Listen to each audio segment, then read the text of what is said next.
Her daughter sent a bill for toilet paper, electricity, and emotional strain. Ruth Miller, retired bookkeeper and grandmother, didn't blink. The invoice came 3 years late, after Ruth had raised their child without complaint. By Friday, a formal legal settlement demand hit their lawyer's desk. They wanted reimbursement. She gave them itemized silence, and when the truth came knocking, Ruth answered, with receipts. "All right, before we dive into this crazy story, do me a favor. Subscribe and tell us where you're watching from." The envelope was thick, heavier than junk mail, too clean for a card, the kind of weight that meant it wasn't friendly. Ruth turned it over once, her name printed neatly in Elise's unmistakable font, clinical, calculated, the kind used in marketing decks and family Christmas cards alike. Top left corner, Bradford and Company, no return address. She opened it at the kitchen counter, standing, without her glasses. She didn't need them to feel the slap. $4,286.32, DU, itemized breakdown, utilities, food, sundries. During Sophie's stay, March 2019, May 2022. There was no note, no context, just numbers, cold and precise. One line even read toiletries, household use shared. Beneath that, another, water and electricity, full-time residency deduction. Ruth blinked once, twice, then sat. She read it again, 3 times, slowly. And in none of those passes did she find a single thank you. No sentence beginning with "we appreciate" or ending in "for everything you've done." 3 years. Diapers, fevers, preschool drop-offs, bedtime stories, tantrums. 3 years of canceling her trips, cooking meals that passed a 6-year-old scrutiny, reading the same bedtime book until the pages curled. 3 birthdays, 1 emergency room visit, 2 loose teeth, all reduced to shared utilities. She reached for her tea, now gone cold. The front door creaked open a minute later. Angela, her neighbor, strolled in without knocking, as she'd done for 30 years. She held 2 scones in a paper bag and a knowing expression that turned sharp the second she saw Ruth's face. "What happened?" she asked, stepping out of her boots. "You look like you swallowed a stapler." Ruth wordlessly slid the invoice across the table. Angela unfolded it, reading with a scoff that grew louder line by line. When she reached food expenses incurred during parental travel, she slapped it down. "You raised a spreadsheet," she muttered. "Not a daughter." Ruth gave a small, dry laugh that barely made it past her lips. "You know," Angela said, pulling out a chair, "they don't ask you for 3 years of your life. They just take it. And then they send a bill like you've been squatting in their legacy." "I wasn't charging rent," Ruth said softly. "I was raising my granddaughter." Angela nodded, then reached for Ruth's laptop. "Well, maybe it's time you start doing the math." Ruth hesitated, then took the laptop and opened it herself. She pulled up a blank document. The keyboard clicked quietly under her fingers as she typed the title, Invoice, Professional Childcare, 2019 to 2022. She stared at it for a long moment, then began. First line, 3 years of care at national hourly rate, full-time.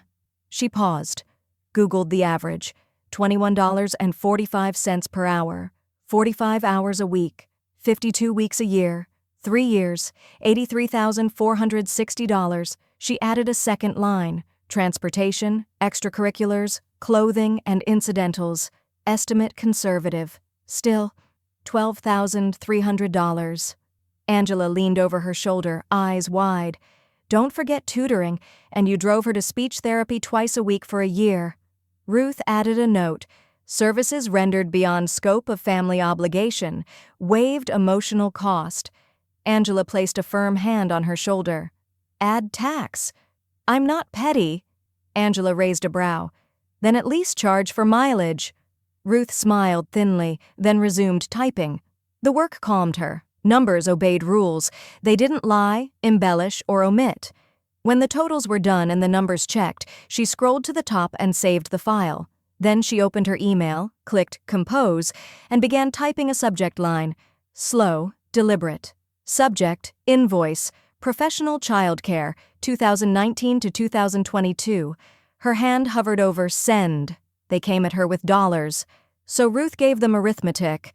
She hadn't done math like this in years, not since the quiet bookkeeping contracts she kept after retiring from the county clerk's office, but her fingers still remembered the keys, and her mind, once sharpened by audits and spreadsheets, slid right back into calculation like it had just been waiting for someone to dare her. The cursor blinked on the title she typed at the top of a new document. Care Statement, Confidential Settlement Version. Underneath it, she wrote in bold, rendered childcare services for Sophie Bradford, March 2019, May 2022, duration 156 weeks, full-time with overnight care. She started with what they would understand first, money. Hourly rate, $21.45, 2022 U.S. Bureau of Labor Statistics. Average for nannies with full-time duty. Hours per week, 45 weeks, 156. Total, $83,460. Ruth leaned back and stretched her fingers. The number stared back at her. Precise, impersonal, unarguable. She hadn't inflated it. If anything, she'd underestimated. She hadn't counted the nights Sophie came down with nightmares or stomach bugs, the days Elise forgot to call, the birthdays she organized without help. She moved to the next section, additional support services. Tutoring, reading and early math, 3 sessions a week for 1 year, $2,400. Transportation, school drop-offs and pickups, doctor's visits, activities, $3,900. Clothing and seasonal gear, $3,100. Grocery increase, child-specific, $2,900. Subtotal, $12,300.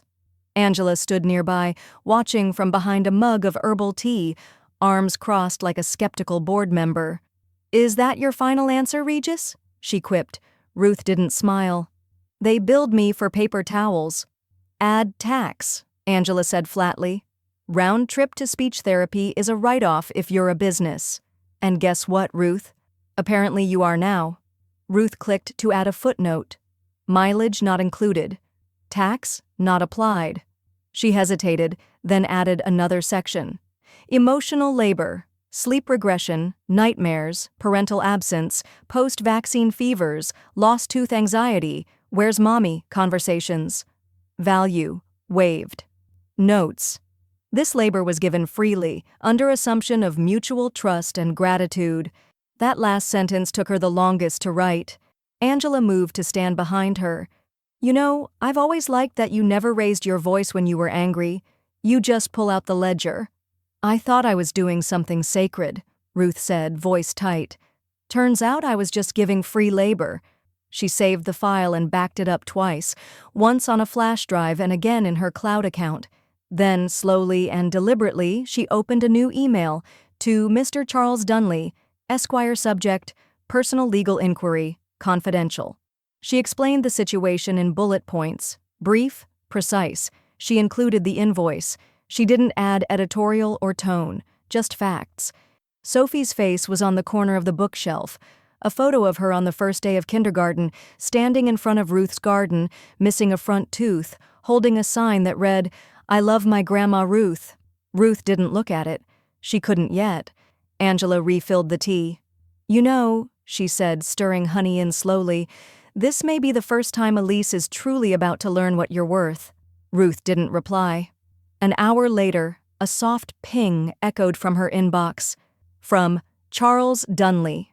Subject, personal legal inquiry, Ruth. If this is serious, I'll represent. Let me know your threshold. This could get very real very fast. The knock was too loud for a casual visit. 3 firm raps. No doorbell, just a demand dressed in courtesy. Ruth wiped her hands on a dish towel, heart already quickening. Through the front window, she saw the sleek black Range Rover idling at the curb. Elise and Trent stood at the door, arms crossed, posture too stiff for pleasantries, and in the back seat, a familiar blur, Sophie's outline, tiny head tilted toward the house, palms pressed against the glass.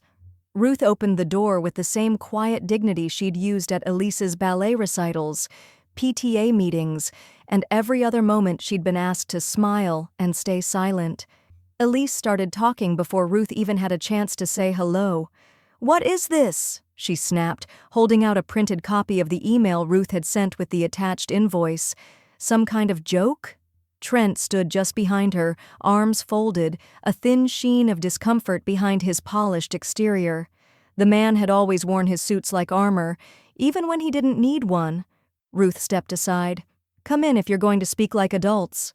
They didn't, so she stepped back, went to the credenza by the staircase, and returned with 2 crisp manila folders. She handed one to Elise, one to Trent.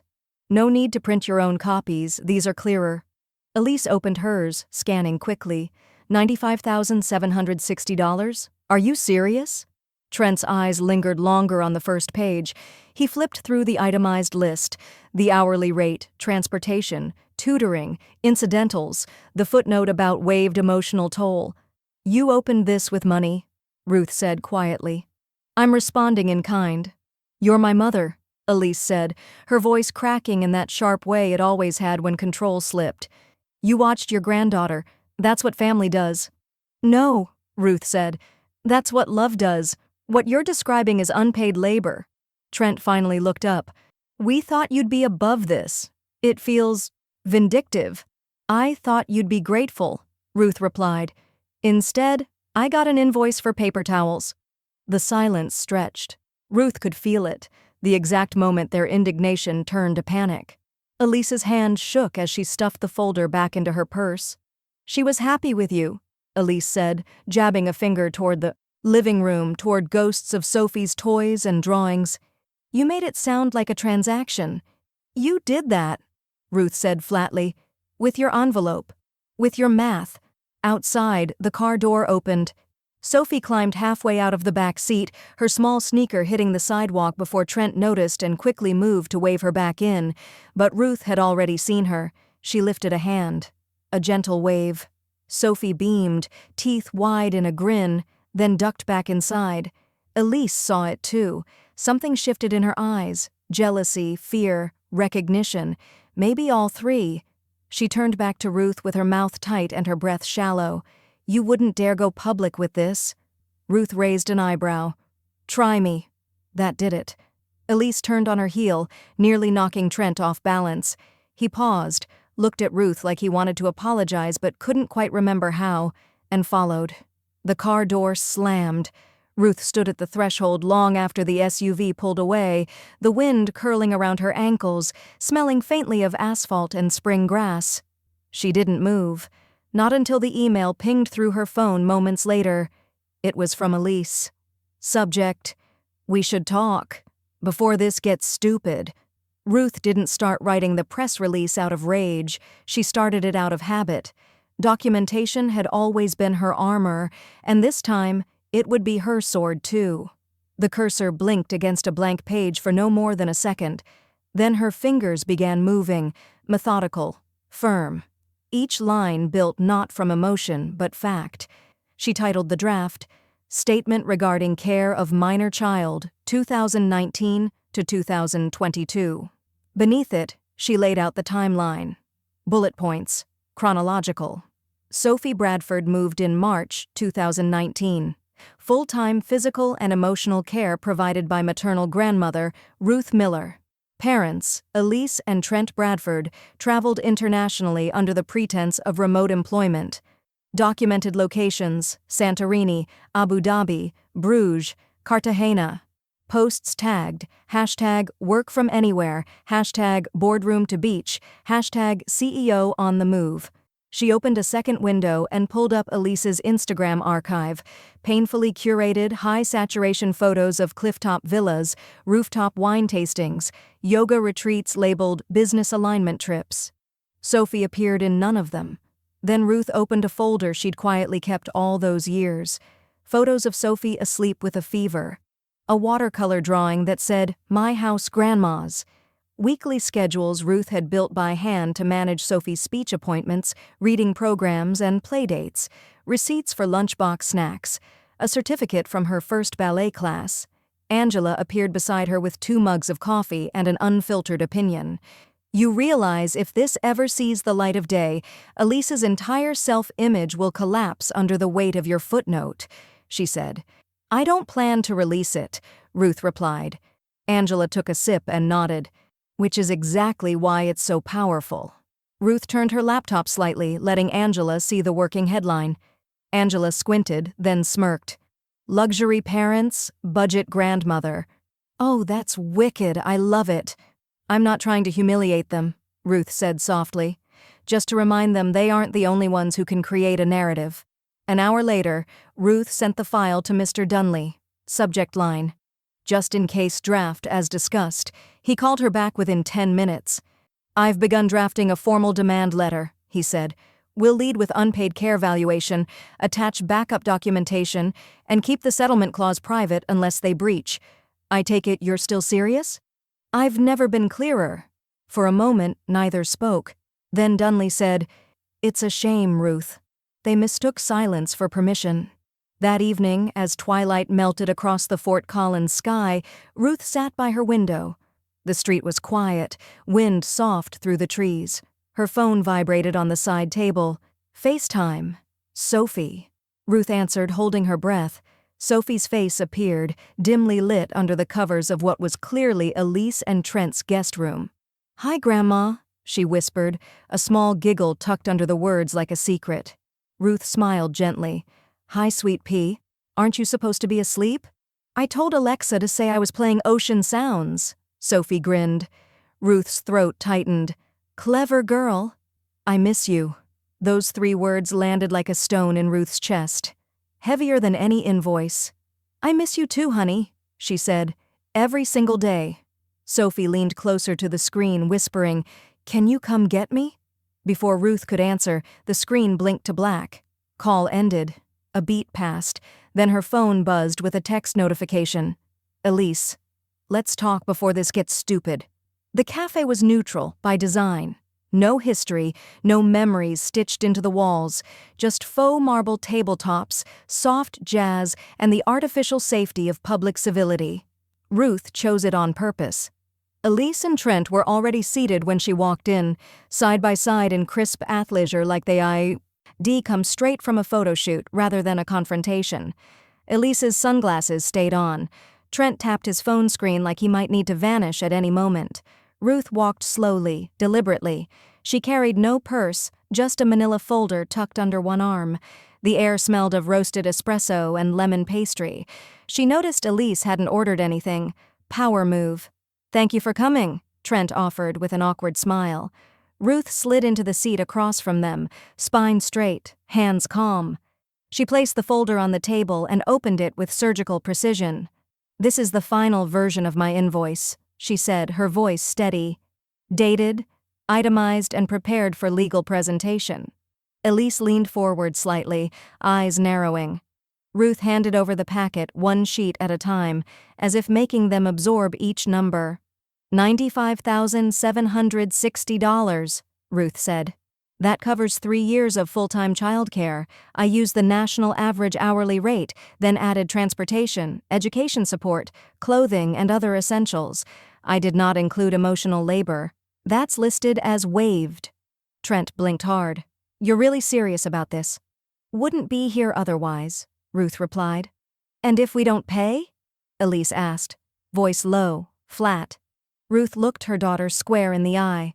Then I go public. There was no venom in her tone, no raised voice, just quiet certainty, and a subtle shift in the air, like the exact moment before a thunderclap.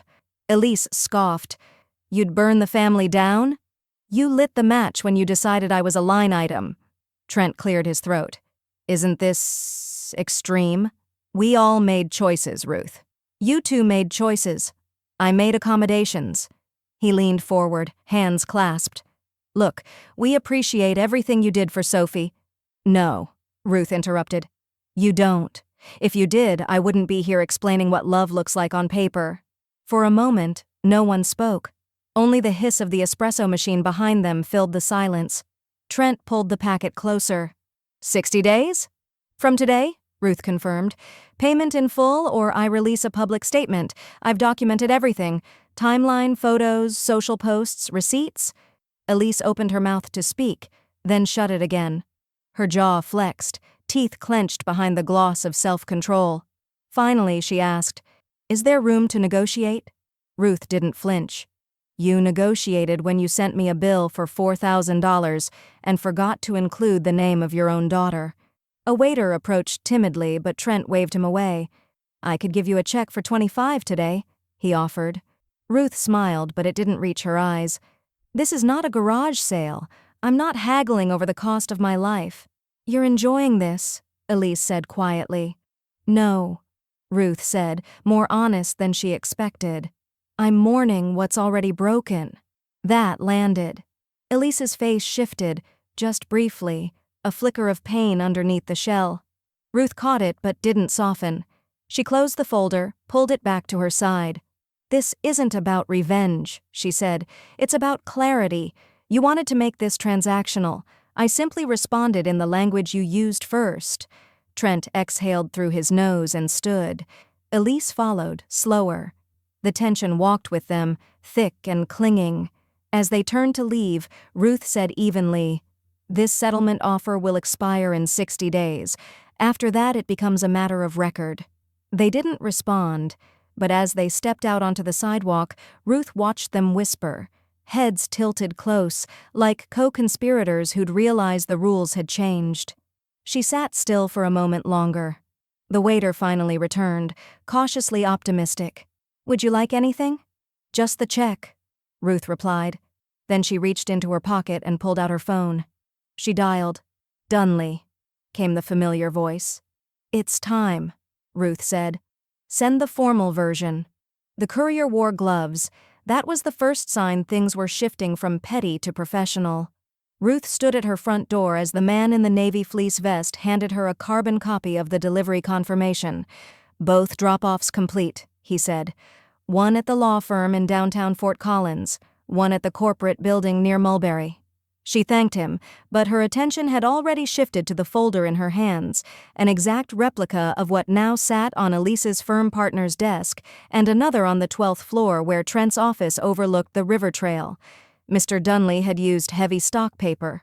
The cover page bore a clean letterhead and a bolded title, "Formal Settlement Demand, Child Care Remuneration Claim, Private Matter, Not Yet Filed." Ruth stared at it for a moment. She didn't feel triumphant. She felt exact, like a blade finally unsheathed after years of disuse. Angela arrived shortly after, clutching a paper grocery bag and talking before the door fully opened. "Brought cheese, the expensive kind. This moment calls for lactose." Ruth cracked a tired smile. "It's not war, it's enforcement." Angela set the bag down and waved a hand. Potato. I still say you should have added emotional trauma to the bill." They spent the afternoon cross-checking the file.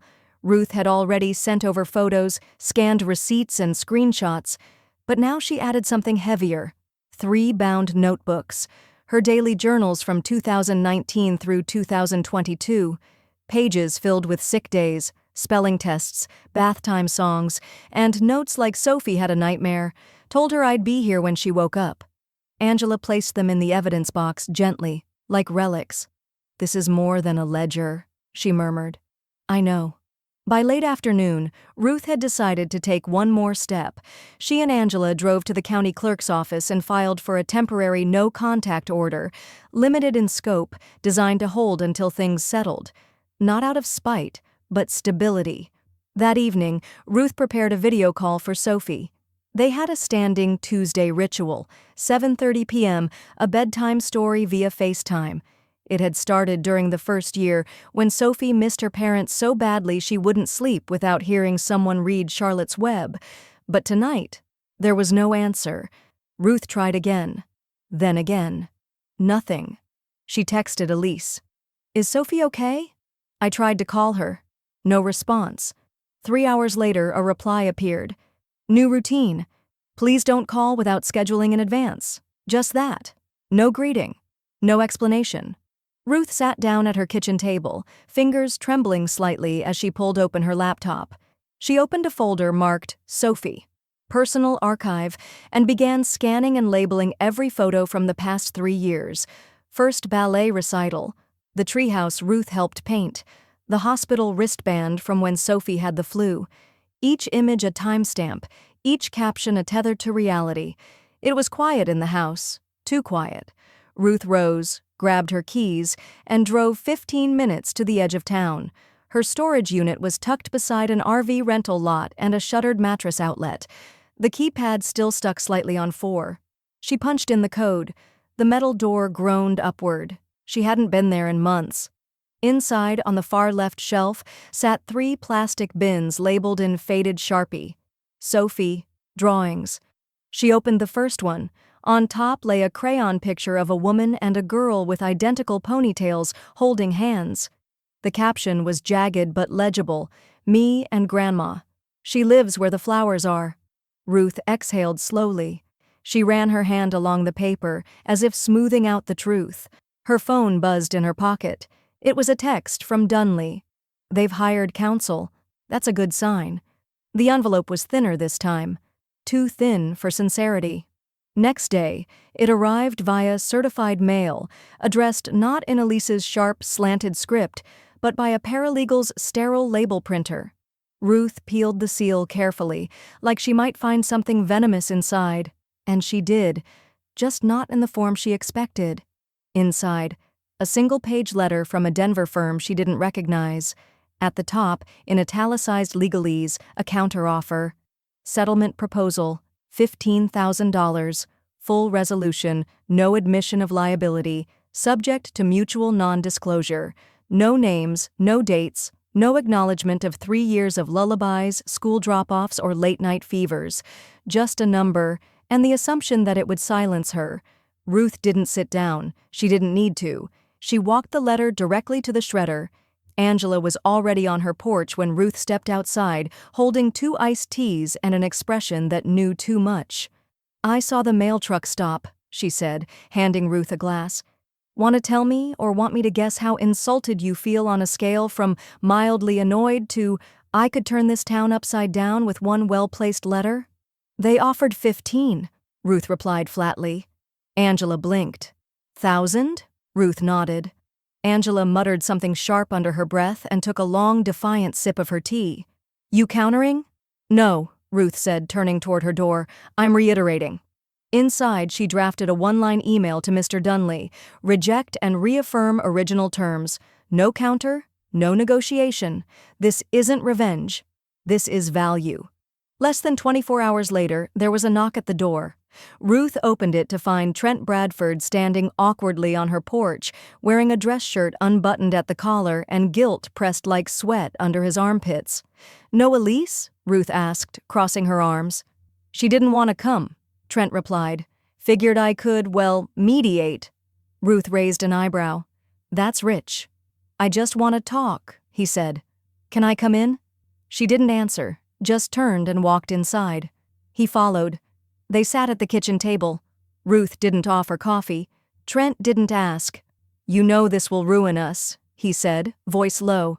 "My firm can't have this kind of attention. Elise is unraveling. You've made your point." Ruth leaned back. "If the truth ruins you, maybe the foundation was unstable to begin with." He shifted, uncomfortably. "We were wrong to bill you, but taking this public, it won't fix anything." "I don't want to fix you, Trent," she said. "I want acknowledgment. You two rewrote history and handed me a receipt. I'm simply returning the favor. With interest." He looked down at the table. "We thought you wouldn't push, that you'd let it go." "That's the problem," Ruth said, standing. "You counted on my silence. I'm just done letting you spend it." He left without shaking her hand. By nightfall, Angela had already drafted a rough press email just in case. Subject line: "Caregiver grandmother slapped with a bill after years of unpaid labor." She attached Ruth's original documentation, redacted of Sophie's name but fully intact otherwise. "We may never need this," Angela said, "but I'll be damned if we aren't ready." Ruth stared at her phone that night, caught in a mix of exhaustion and resolve. Then it buzzed. Voicemail. Unknown number. She clicked play. The audio cracked softly before a small, familiar voice filled the silence. "Grandma?" "It's me. Mommy says I can't call you too much right now, but why don't you come over anymore? Did I do something bad?" Ruth's breath caught in her chest. "No, honey," she whispered into the quiet. But Sophie was already gone. Ruth didn't post anything, didn't reply to Trent's last message, didn't draft another line to the press or send another update to Dunley. She just waited, not as a tactic, as a statement. For 3 years, she'd been the one adjusting her time, her schedule, her retirement. She'd shifted and bent and yielded, but now she held her place like stone, let them circle, let them stall. They wanted silence, she gave them stillness. Elise, true to form, doubled down on her version of reality. Her Instagram bloomed with white sand beaches, blurred cafe shots in Rome, and vague captions like "Gratitude, always," and "We are where we're meant to be." In one, Trent appeared in sunglasses with Sophie seated beside him on a gondola, staring away from the camera, cheeks pale. Ruth stared at that photo for a long time before forwarding it to Dunley with a short note. Still traveling, still no child. She didn't expect a reply. He understood her rhythm now. Angela, ever loyal, tried to keep Ruth's spirit from sinking beneath the weight of the waiting. She threw a tea party, just 5 women from the neighborhood, 2 platters of lemon bars, and her prized floral china. Ruth RSVP'd no. When Angela called, gently pushing, Ruth only said, "I'm too tired to pretend I'm not tired." Instead, she sat at her dining table, sorting through old mail and bills. That's when she saw the envelope, no return address.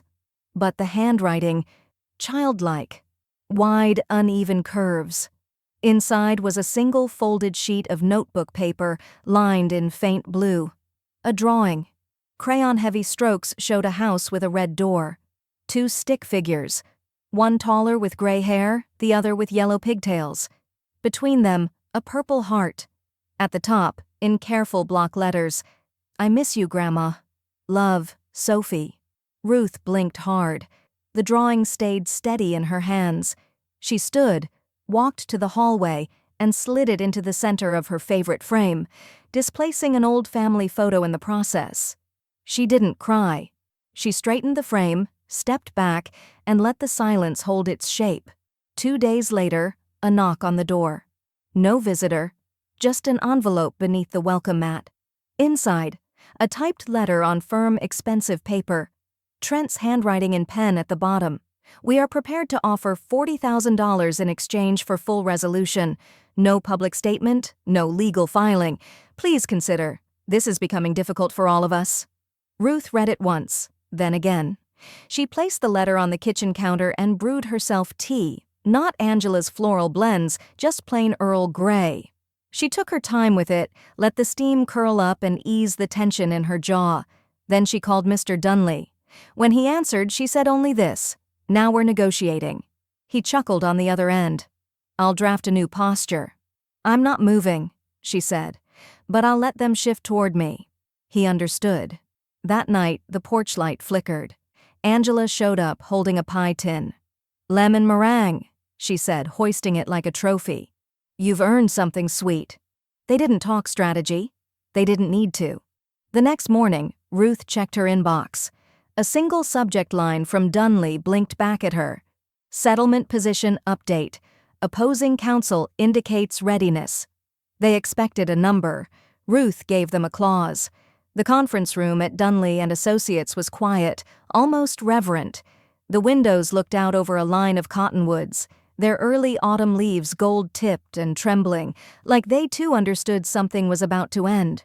Ruth sat at the polished walnut table, dressed in a charcoal cardigan, no jewelry, hair pulled back, clean lines, no fuss.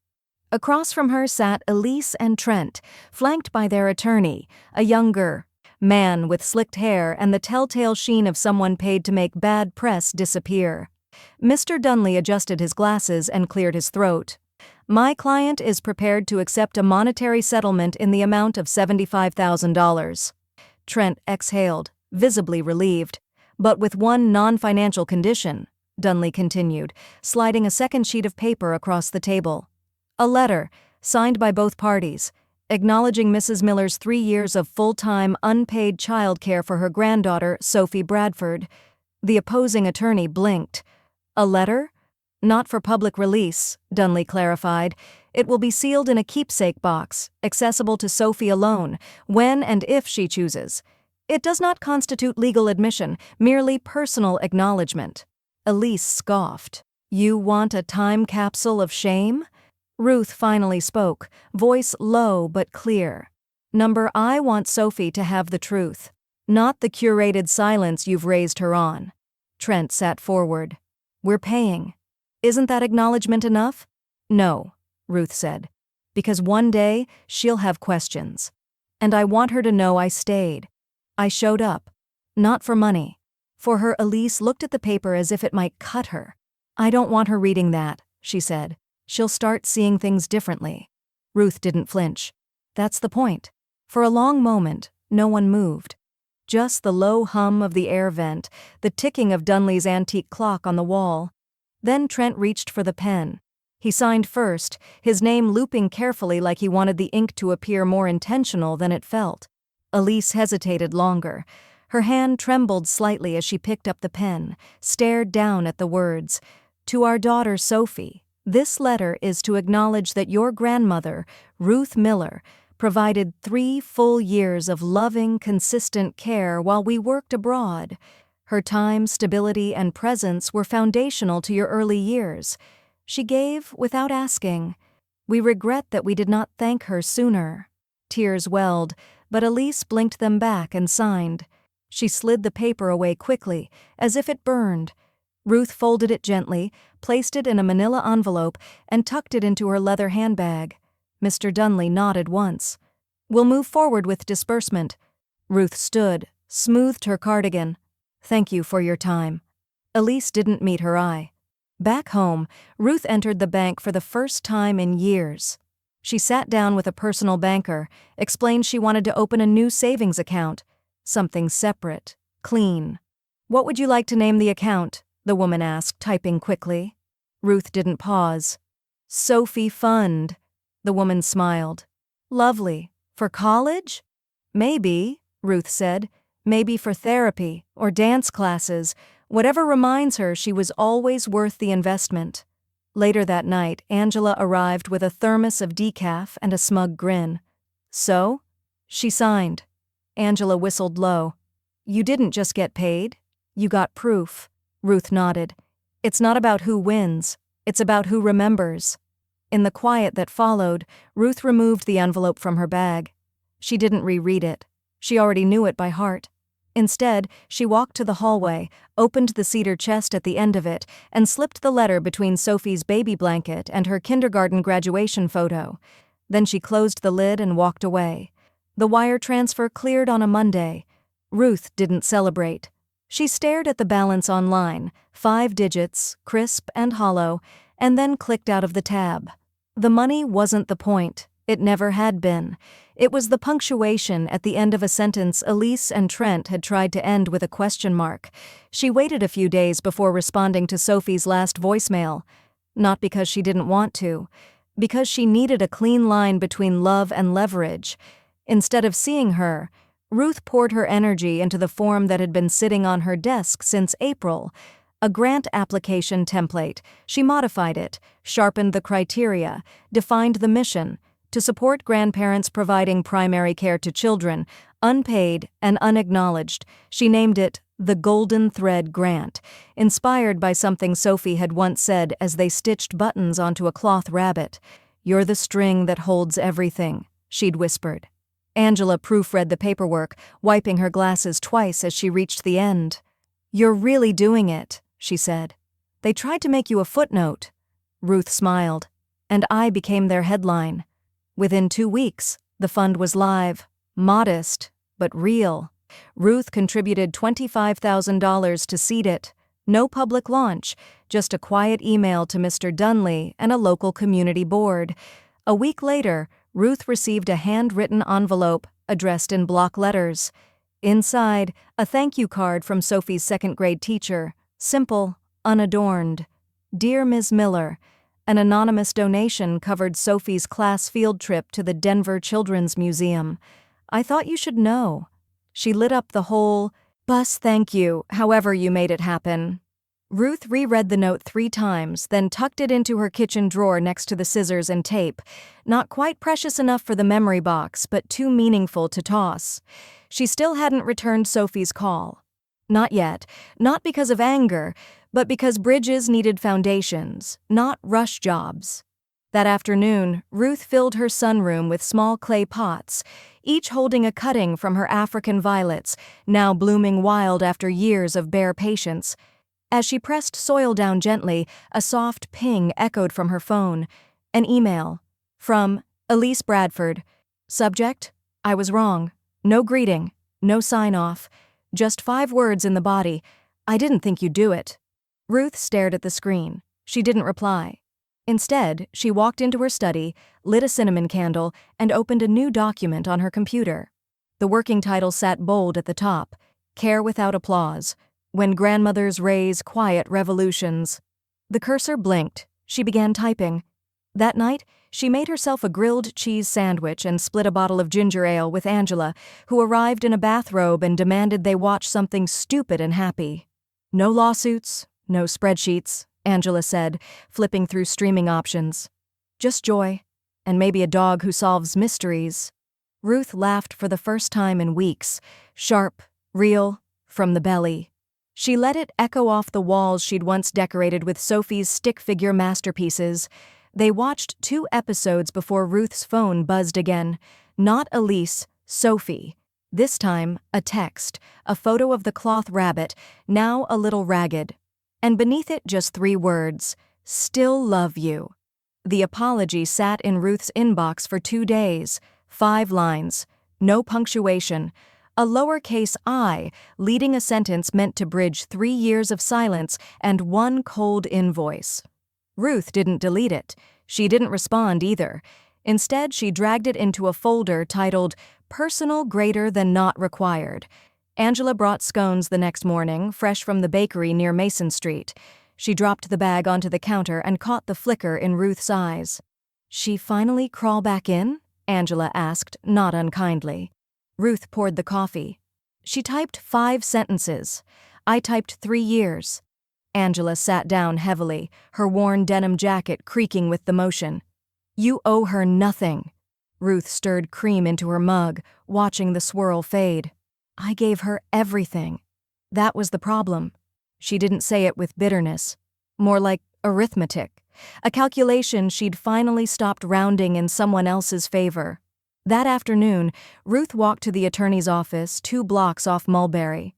It was gray out, clouds sagging low like soaked wool. Inside, Mr. Dunley stood as she entered, tie crooked and smile easy. All the paperwork's been finalized, he said, sliding the folder toward her. She opened it, crisp pages stamped and notarized, her new grant legally structured, the NDA filed, the settlement concluded. He poured a splash of ginger ale into 2 mismatched glasses from his sideboard. To resolution, he said. To memory, Ruth countered. They clinked. Later that evening, Ruth opened the sealed storage bin in the sunroom. Sophie's art, once tucked away for protection, now found its place on the walls. Bold rainbows, smiling stick figures, a hand-traced turkey with Grandma written in red crayon feathers. The room looked like joy had been waiting there the whole time. She hung the last drawing, Sophie holding a cookie tray, Ruth behind her with oven mitts, and stepped back. The scent of lavender from a candle filled the space, soft and slow. Her phone buzzed. A new email. Subject: Sophie's Class Play, Thursday, 6 p.m., from sophie.teacher@psdschools.org. An invite. Plain text. Group B would be performing. The seasons of friendship and all honored grown-ups were welcome. Ruth froze. Her first instinct was caution. Was this a trap? A test? Would Elise be there? Then she read the second line, tacked on like an afterthought. Sophie asked us to make sure you got this. Her chest tightened. The girl hadn't forgotten, hadn't turned her grandmother into a ghost. Ruth walked outside with the email still open. The wind in Fort Collins had a fall sharpness now.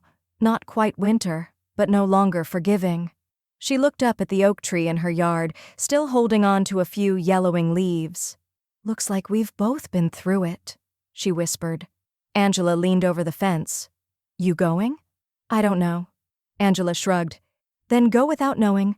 That's what courage is." Ruth chose a seat in the back row, far left, just beside the exit. She didn't want attention, she wanted proximity. The elementary school auditorium still smelled like floor wax and orange slices, the familiar scent of every school play she'd ever attended in her years as a mother, volunteer, and substitute aide. Now she was just an old woman in a pressed cardigan with a fold. Ed program clutched tight in her lap, the lights dimmed. Chatter settled. A teacher in a maroon lanyard stepped forward and introduced The Weather Wizards, a first-grade original. When the curtain opened, the children came spilling onto the stage like a shuffled deck of rainbows. Cardboard clouds, paper lightning bolts, glitter on cheeks. And then, Sophie, third from the right, in a sky-blue poncho and rubber boots. She wore a cotton ball cloud hat slightly askew, her hands at her sides, eyes darting across the rows. She didn't see Ruth right away, but Ruth saw her. The play began. One child mumbled lines about sunshine, another spun in a hurricane dance. When it was Sophie's turn, she stepped forward. Her voice was soft but clear. "I'm the rain. I make things grow." Ruth's breath caught. Sophie scanned the rows again, and this time she found her. Their eyes met across the auditorium. A full second passed. Then Sophie smiled, so wide and sudden it broke the mask of performance. Not the stage smile rehearsed in classrooms, but the real one, gritty, grateful, and full of recognition. She didn't wave, just mouthed it. "Hi." Ruth blinked slowly, letting her eyes say the rest. The play ended with a chorus of "You need all the weather to make a world." The crowd clapped, standing. Parents surged forward with phones and flowers. Ruth stayed back. When the chaos thinned, Sophie slipped away from her class line and ran to the side aisle. She stopped a foot from Ruth, uncertain for half a breath. Then Ruth bent down, arms open, and Sophie folded into her without a word. No one spoke. There were no speeches, just the long press of small arms around an older neck. Ruth closed her eyes and inhaled the scent of sugar glue and shampoo, and something deeper, something remembered. She reached into her coat pocket and pulled out a small silver box. Sophie unlatched it carefully. Inside, a tiny gold locket, simple, warm-toned. When she opened it, her eyes went wide. Inside was a picture of her and Ruth, flour on their faces, aprons smeared with chocolate, both of them mid-laugh. Sophie touched it with her pinky. "That was banana bread day," she whispered. Ruth nodded. "You added salt instead of sugar." Sophie giggled. A few feet away, Elise stood by the auditorium doors, talking to another parent. Her eyes flicked toward them once, then away. She didn't interrupt. Ruth stood slowly. "Come visit any time. Just knock." Sophie didn't answer right away. She tucked the locket into her dress pocket, carefully, reverently. The room was clearing. A janitor was already gathering paper programs off empty chairs. Ruth began walking toward the exit, her body slower now, her coat draped over one arm. Sophie caught up beside her, matching step for step. They passed the wall of student artwork, crayon trees, glitter sunbursts, cotton snow. The hallway buzzed with soft adult voices, some laughter, some lingering complaint about parking. Just as they reached the double doors, Sophie stopped. She turned to Ruth, her small hand tugged gently on Ruth's sleeve. "Can I—" Her voice dipped, then steadied. "Can I call you Grandma again?" The hallway around them fell into muffled stillness, like sound stepped outside for air. Ruth looked down at her, at the locket pressing through the fabric, at the open sincerity in Sophie's face. The knock came just after 10 on a Saturday morning, light, hesitant, as if testing old ground. Ruth opened the door slowly. Sophie stood there bundled in a Sherpa coat, holding a purple overnight bag with no intent to use it. Elise's SUV idled halfway down the street, engine humming like a held breath. "No sleepovers," Ruth said gently. Sophie nodded. Just lunch? Ruth stepped aside. Always. The kitchen still smelled faintly of cinnamon from the morning's scones. Sophie settled at the table, her feet dangling, and Ruth set a teacup of warm cider in front of her. They talked about school plays and library books. No one brought up the gap. They walked around it like glass. Later, Sophie pulled a small wooden box from her bag. It had pink ribbon wrapped around the latch and faint crayon smudges on the sides. "This is mine," she said, "from when I was little. Mom said I could have it back." She opened the lid slowly. Inside were mismatched treasures: a pressed daisy, a marble with a swirl of gold, a keychain shaped like a bear, and, folded with deliberate care, the letter. Ruth didn't speak. She reached out, hands slow, and Sophie placed the letter in her palm. It was typed, signed in ink, and still crisp from the day it was printed. Ruth read the lines again, eyes tracing each sentence like they hadn't already carved themselves into her memory. "We acknowledge and thank Ruth Miller for her full-time caregiving of Sophie Bradford from 2019 to 2022. There it was, in writing, in Sophie's keepsake box. Not buried, not erased. When Ruth looked up, Sophie was watching her face. "I asked Mom why she didn't say thank you. She whispered. She said she didn't know how." Ruth folded the letter once, then again, and slid it back into the box. "You never stopped calling me Grandma," she said quietly. Sophie's smile was quick, but shy. "I never stopped thinking it." That afternoon, they played a game of cards and baked a new batch of scones, chocolate chip this time, per Sophie's request. There was flour on Sophie's nose again. Ruth let it stay. When Elise returned, she didn't come to the door. Sophie waved goodbye from the porch with sticky fingers, and Ruth stood behind her, one hand resting gently on her shoulder. The weekend visits became a rhythm. No overnights, no extras, just enough time for presence to do what explanation never could. One Saturday, as Ruth was cleaning the sunroom, Angela arrived with a manila envelope and a smile stretched tight with purpose. "Guess what came through the grant site?" Ruth looked up from the photo frame she'd been dusting. "More spam from people asking for money to fix their plumbing?" Angela chuckled. "Not this time. It's a real application. A grandmother in Loveland, raising twin girls, her daughter's in rehab, father not in the picture." Ruth took the envelope. Inside, a cover letter handwritten in blue ink, trembling but strong. "I saw your name on the Guardian Grace Fund and thought finally someone might understand." Ruth read the full application twice. The details weren't the same, but the outline was familiar. Invisible labor, rebranded as obligation, care without credit, a woman rewriting the wreckage without applause. "She needs it," Ruth said. Angela nodded. "You'll fund it?"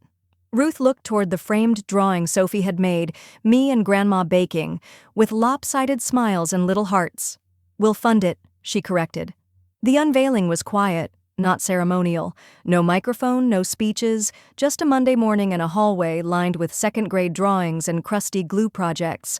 The new plaque hung just outside the media center, freshly mounted, polished until the letters gleamed. Guardian Grace Fund, established by Ruth Miller, in honor of unseen caregivers. Ruth stood in front of it, hands folded around a manila folder containing approval for the fund's second grant. Her name, once left off birthday invites and Christmas cards, now carved into the wall of Sophie's school. Not temporary, not deletable. Principal Marks had been the one to make the final call. "We don't usually do donor plaques in elementary wings," she had said, "but this one mattered." Sophie's class passed by in pairs, giggling, bumping backpacks, scuffing sneakers on the tile. One little boy paused mid-step to read the sign. "Hey," he whispered to Sophie. "Is that your grandma?" Sophie beamed. "Yep, that's her." The bell rang, and the kids scattered into classrooms. Ruth stayed for a moment longer, one hand grazing the edge of the metal like she could still feel the heat of it being welded. Angela joined her in the hallway, coffee in one hand and a laminated thank you card in the other. "You're officially institutional," she joked. Ruth cracked a smile. "At least this institution comes with art and recess." The thank you letter had arrived earlier that week. Each student had written one line. Some were adorable nonsense, Thank you for buying us paper towels. Others carried a quiet echo of something deeper. Thank you for helping people who help kids. Elise had said nothing. She hadn't commented, emailed, or shown up. Ruth had stopped expecting her to. Some apologies came late. Some didn't come at all. But reconciliation wasn't the same as redemption. One required permission, the other required action. Ruth had chosen the latter.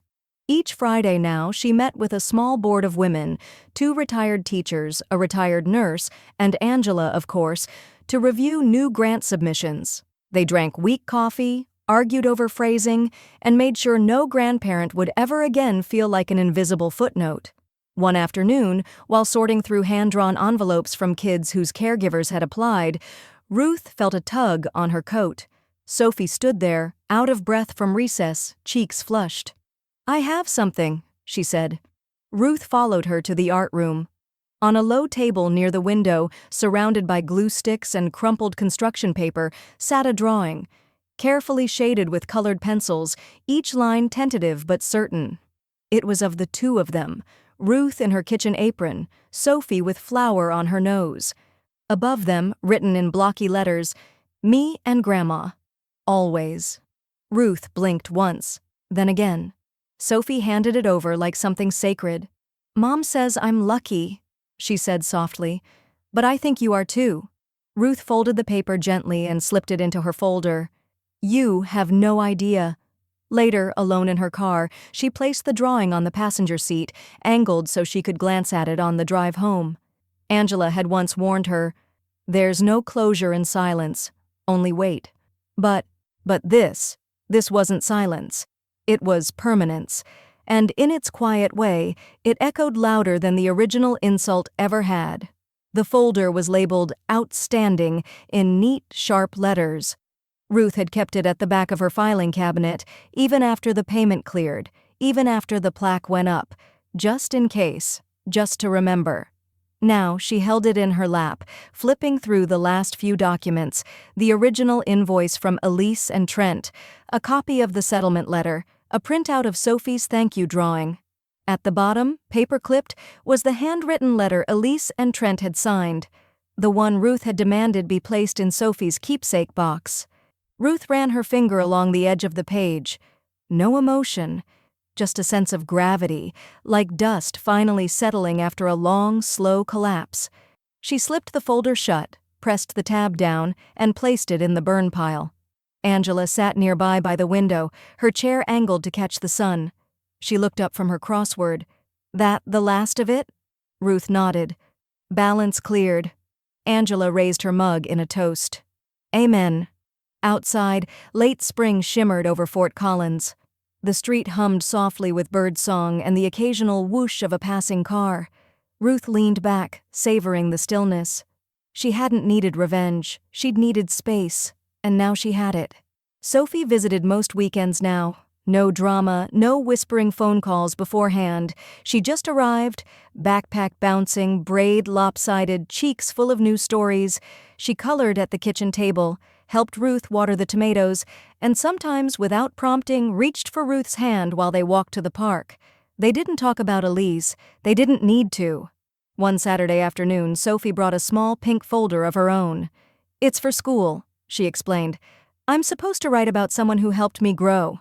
Inside were doodles, photos, a page of notes in crayon. In the middle, scrawled in capital letters, "My grandma helped me be brave." Ruth had to excuse herself to the kitchen under the pretense of checking the oven. She stood there, gripping the edge of the counter, letting the moment land. She'd never spent $1 of the settlement money on herself, not even the interest. Every cent had gone toward the Guardian Grace Fund, which now had 6 approved recipients. Grandparents with stories like hers. Women, and a few men, who had quietly stepped in where their children had stepped out. Silent heroes, the local paper had called them. But Ruth never liked that phrase. Silence hadn't made her heroic. It had made her invisible. What mattered wasn't the quiet. It was the record, the truth. That Friday, the school gym was full of folding chairs and proud faces. It was Grandparents' Day, and Sophie's class was presenting poems. Ruth sat in the 3rd row, between Angela and the art teacher, a bouquet of white tulips on her lap. Sophie stood center stage, a little taller now, wearing a purple cardigan Ruth had once mended by hand. She unfolded her paper, cleared her throat, and began. She never asked for thanks. She never made me choose. She just stayed, and held, and baked, and let me wear her shoes. She listens with her heart. She never turns away. I love her more than bedtime books, and that's a lot to say. The gym burst into applause. Ruth didn't move. A single tear slid down her cheek, catching the light like a thread of silver. Afterward, Sophie ran straight to her. "Did you like it?" Ruth couldn't speak. She just nodded, arms open. Angela leaned in, voice low and rough. "That's your real dividend." That night, Ruth stood at the kitchen counter, sealing the old, outstanding folder shut for good.